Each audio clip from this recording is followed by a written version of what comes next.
আসসালামু আলাইকুম সবাইকে। কোরবানি তো চলে এসেছে, তাই সবাইকে অনুরোধ করছি আমার নেহারি রান্নার ভিডিওটি দেখার জন্য। আমার মায়ের রান্নার রেসিপিতে শর্টকাটভাবে আপনাদেরকে নেহারি রান্না দেখাবো। যদিও এক এক এলাকায় এক একভাবে নেহারিটি রান্না হয়, যদিও আজকের এই রেসিপিটি চটজলদি তৈরি করে যে কোনো সময় খাওয়া যায়। প্রেসার কুকারে নিয়ে নিয়েছি 2 কেজি পরিমাণ গরুর পায়া, দিলাম পরিমাণ মতো গোটা মশলা, দিলাম 1 কাপ পরিমাণ পেঁয়াজ আর 4-5টা কাঁচামরিচ, সাথে দিয়ে দিচ্ছি এখন হলুদ মরিচের গুঁড়ো আর আদা বাটা, রসুন বাটা, দিচ্ছি 1 টেবিল চামচ পরিমাণ জিরা বাটা, দিচ্ছি 1 টেবিল চামচ পরিমাণ ধনিয়ার গুঁড়া, দিয়ে দিচ্ছি পরিমাণ মতো লবণ, দিচ্ছি 1 টেবিল চামচ পরিমাণ গরুর গোশের মশলা। এখন আমার সব ধরনের মশলা দেওয়া শেষ। এ পর্যায়ে দিয়ে নিব পানি, আর পানিটা এমন পর্যায়ে দিতে হবে যে গরুর পায়া যেন ঢেকে যায়। পানিটা পুরোপুরিভাবে দিয়ে নেড়ে চেড়ে বসিয়ে দেব চুলায়। ততক্ষণ না পর্যন্ত আমার এই কুকারে সিটি বেজে উঠবে, ততক্ষণ আমি জ্বালিয়ে নিব। ভালো করে ঢাকনাটা লাগিয়ে নিচ্ছি, পর্যায়ে বসিয়ে দিলাম আমি চুলায়। হাই হিটে আমি সিটি ওঠার আগ পর্যন্ত রাখবো, এরপরে ধীরে ধীরে আঁচ দিব। তো আমার প্রায় 25-30 মিনিট পর সিটি বেজে উঠলো। এখন আমার খুলে দেখার পালা। প্রেসার কুকারের ঢাকনাটা খুলতে বেশ একটু সময় লাগে, ধৈর্য ধরে দেখুন। যে এই তো আমি ঢাকনাটা খুলে নিলাম, পানি কিন্তু কিছুটা কমছে। এখন আমি ধীরে ধীরে আঁচ দিয়ে এই পানিটা অনেকটাই শুকিয়ে নেব। চাই আমি কিছুটা মসুরির ডাল দিয়ে দিলাম, চাইলে অন্য কোনো ডালও দিতে পারেন, কোনো সমস্যা নেই।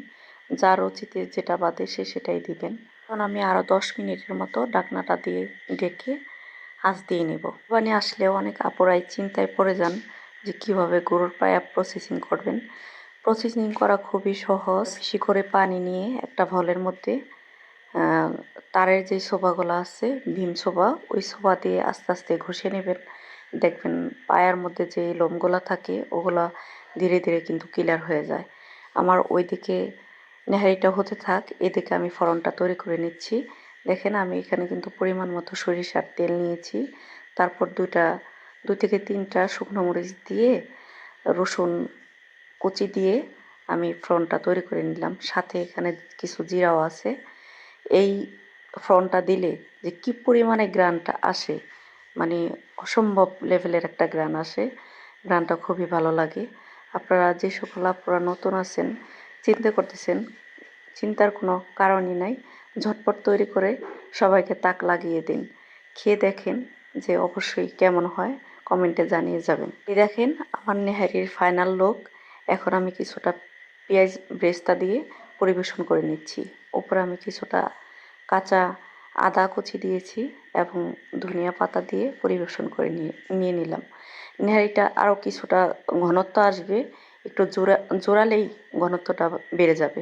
কিন্তু দেখেন মাশাআল্লাহ কত সুন্দর হয়েছে আমার নেহারিটা। এডিট করতে এসেও জিভে জল চলে আসছে। ভিডিওটি ভালো লাগলে অবশ্যই আমার চ্যানেলটাকে সাবস্ক্রাইব করে আমার পাশেই থাকবেন নিত্য নতুন ভিডিও পেতে। আসসালামু আলাইকুম রহমতুল্লাহ।